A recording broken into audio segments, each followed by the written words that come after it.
రాష్ట్ర ప్రజలకు తెలియజేసే ఆర్థిక పరిస్థితి ఇది ఒక హిస్టారికల్ ప్రజెంటేషన్. ఒక బాధ్యత తీసుకొని పనిచేసే ప్రభుత్వం యొక్క ప్రజెంటేషన్. ఏదో కావాలని బ్లేమ్ చేయడం కాకుండా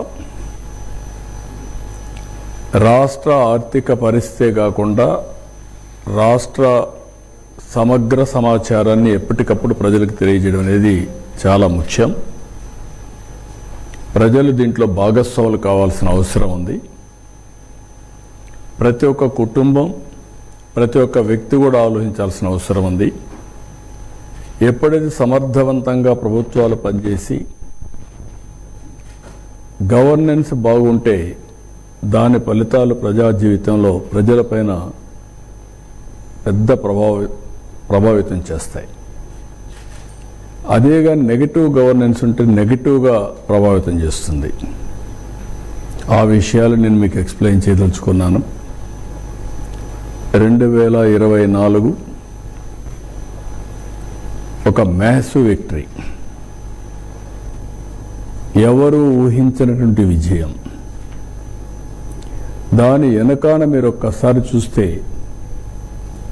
జరిగిన విధ్వంసం, భయంకరమైనటువంటి పరిస్థితులు, ఎవ్వరూ కూడా ఫ్రీగా మాట్లాడలేని పరిస్థితి, ఇంట్లో నుంచి బయట కూడా వచ్చే పరిస్థితులని చాలామంది అయితే సఫర్ అయ్యారు. భయం, ఒక ఫియర్ సైకోతో బతికారు. ఒక సైలెంట్ రెవల్యూషన్, ఒక విప్లవాలు, చాలా విప్లవాలు చూసాం.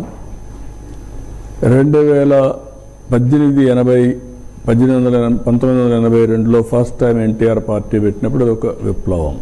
పార్టీయే లేదు, ప్రజా తిరుగుబాటు. అక్కడి నుంచి మేము గెలిచింది అప్పట్లోనే 202 సీట్లు, 200 గెలిచాం. 94 మళ్ళీ ప్రభుత్వం మీద వ్యతిరేకత, తీవ్రమైన వ్యతిరేకత, మామూలు వ్యతిరేకత కాదు. ఆ రోజు మేము గెలిచింది 26 సీట్లు కాంగ్రెస్ పార్టీకి వచ్చాయి. అపోజిషన్ రాగానే 26 సీట్లే వచ్చాయి. మొన్న వచ్చింది 57% ఓట్లు, 94% స్ట్రైక్ రేట్. ఆల్ ఎలక్షన్స్లో తెలుగుదేశమే ఒక ప్రభంజనం. కానీ మొన్న ఎన్డీఏ విక్టరీ అనేది ఊహించినటువంటి విప్లవం. అలాంటి విప్లవానికి కారణం కూడా మేము ఆ రోజు 7 వైట్ పేపర్స్ పబ్లిసైజ్ చేశాం. ఈరోజు ఆ తర్వాత ఎప్పటికప్పుడు ప్రోగ్రెస్ రిపోర్ట్లు ప్రకటించాలి, ఒక బాధ్యత తీసుకోవాలి, ప్రజలకు ఎప్పటికప్పుడు తెలియజేయాలనే ఉద్దేశంతో ఈరోజు ఈ కార్యక్రమానికి శ్రీకారం చుట్టాం. ఈరోజు నా ప్రజెంటేషన్ మొత్తం ఓవరాల్గా ఫైనాన్స్ మొత్తం మా వాళ్ళు ఒక 6-7 ప్రజెంటేషన్లు ఇప్పటికే ఇచ్చారు, ప్రజలకు చెప్పారు. ఎనర్జీ కానీ, అమరావతి కానీ, ఇరిగేషన్ కానీ అన్ని విషయాలు చెప్పారు. ఇది కాంప్రహెన్సివ్గా అన్నీ కలిపి ఫైనాన్షియల్గా ఏ విధంగా స్ట్రీమ్లైన్ చేశాం, వే ఫార్వర్డ్ ఏంటి, ఈ రాష్ట్ర భవిష్యత్ ఏంటి అనే విషయాలు ఎక్కువగా నేను డీల్ చేస్తున్నాను. నిన్నే మీరు చూశారు, ఒక ప్రభుత్వం పనిచేస్తే ప్రజలు ఎంత భాగస్వాములు అవుతారు, ఏ విధంగా సపోర్ట్ చేస్తారు. దానికి భోగాపురం ఎయిర్పోర్ట్ ఇనాగరేషన్ ఒక బెస్ట్ ఎగ్జాంపుల్. ఉత్తరాంధ్ర కదిలి వచ్చారు. అది ఒక ప్రాజెక్ట్ కాదు, అది వాళ్ళ కలలకు రెక్కలు, నాంది, కేంద్రం. ఎవరి ఫ్యూచర్నైనా సరే అనుసంధానం చేసుకోవడానికి అన్ని పనులు చేసి అది ఒక ఇంటర్నేషనల్ గేట్వేగా తయారు చేశాం.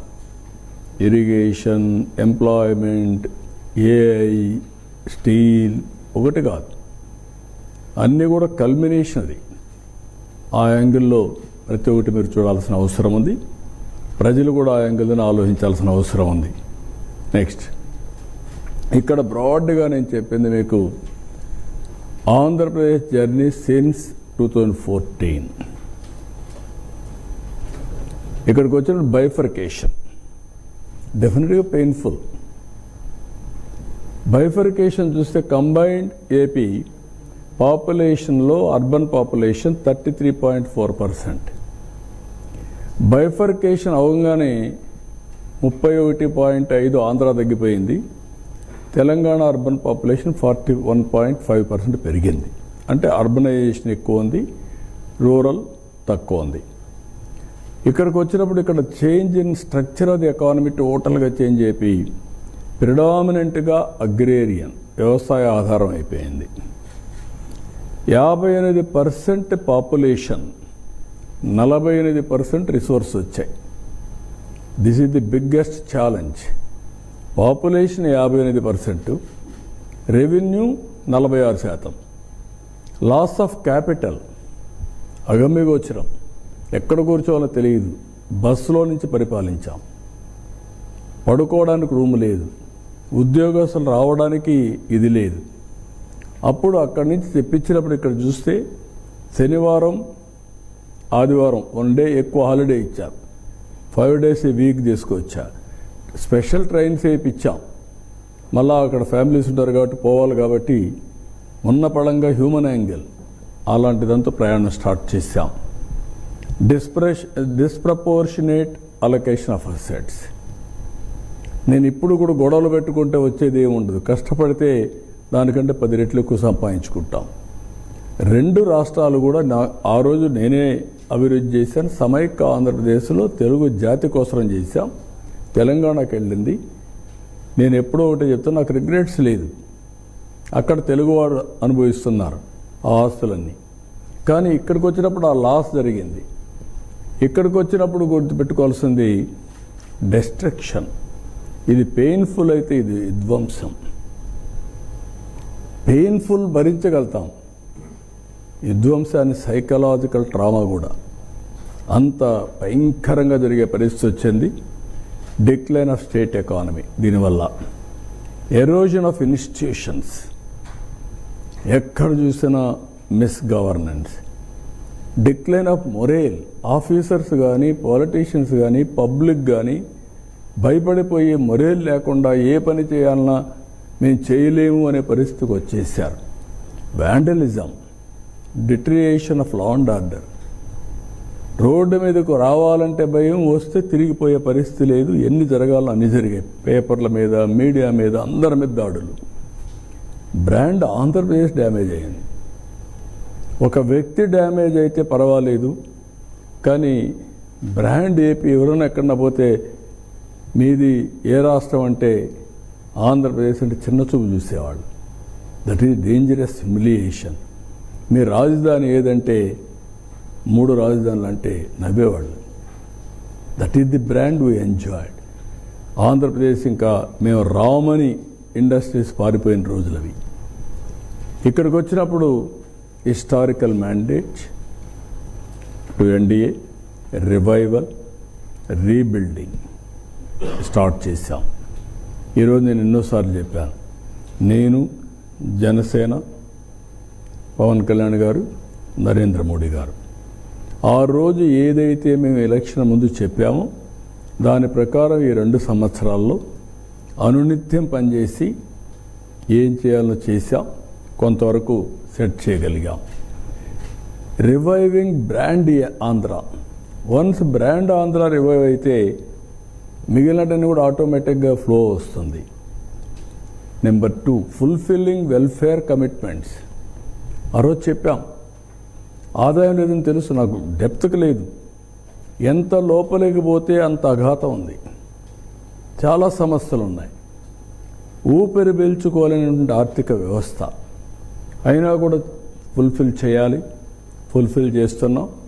ఒక మాటలో చెప్పాలంటే ఎవ్వరూ ఊహించిన విధంగా మేము చెప్పినట్టన్నీ చేసుకుంటూ డేట్స్ పెట్టి ఆ డేట్ ప్రకారం అమలు చేస్తూ వస్తున్నాం. Then trust capital projects. నేను ఎప్పుడు చెప్పాను, ఎప్పుడు కూడా ఆదాయం రావాలంటే అభివృద్ధి జరగాలి. అభివృద్ధి జరగాలంటే పెట్టుబడులు పెట్టాలి, క్యాపిటల్ మీద పెట్టుబడులు పెట్టాలి. ఈ 3 డిస్ట్రాయ్ అయినాయి. ఇప్పుడు రివైవ్ చేశాం, ఎక్కువ క్యాపిటల్ ప్రాజెక్ట్స్ తీసుకొచ్చాం. ఇంకొక పక్కన progressive policies and technologies for future and sustainability లేకుండా ఏ పని చేసినా కాదు, దానికి కూడా తీసుకొచ్చాం. నెక్స్ట్, ఇక్కడ మీరు చూస్తే బైఫర్కేషన్ పెయిన్ఫుల్ అని ఎందుకన్నానంటే agriculture 51% combined Andhra, 25% industry, 24% service sector. No, agriculture 24, 25 industry, 51 agriculture. ఇది రివర్స్ అయ్యింది 2014-15 వచ్చే కొద్దిగా ఆఫ్టర్ బైఫర్కేషన్. అగ్రికల్చర్ ఆంధ్రప్రదేశ్ 31 అయింది, ఇప్పుడు 33.5, 34 వరకు వచ్చేసింది. ఇప్పుడు ఇంకొక పక్కన 25 అట్లే ఉంది. ఇక్కడ 51 నుంచి 7% తగ్గింది, 44 అయింది. దీనివల్ల ఆదాయం కూడా సర్వీస్ సెక్టర్లో ఎప్పుడూ అరౌండ్ 9 to 9.5% వస్తూ ఉంది. అదే అగ్రికల్చర్ సెక్టర్ అయితే 6% ఈ కాంబినేషన్లో వచ్చే పరిస్థితికి వచ్చింది రెవెన్యూ రియలైజేషన్. ఇక్కడ మీరు చూస్తే combined Andhra Pradesh per capital income 95,231. ఎప్పుడు కూడా పర్ క్యాపిటల్ ఇన్కమ్ అనేది ప్రజల జీవన ప్రమాణాలని నిర్దేశిస్తుంది. అదే తెలంగాణ బైఫర్కేషన్ అయినాక మీరు చూస్తే 1,24,104 రూపాయలకి వెళ్ళింది. ఆంధ్ర 95 నుంచి 93,903 రూపాయలు అయిపోయింది.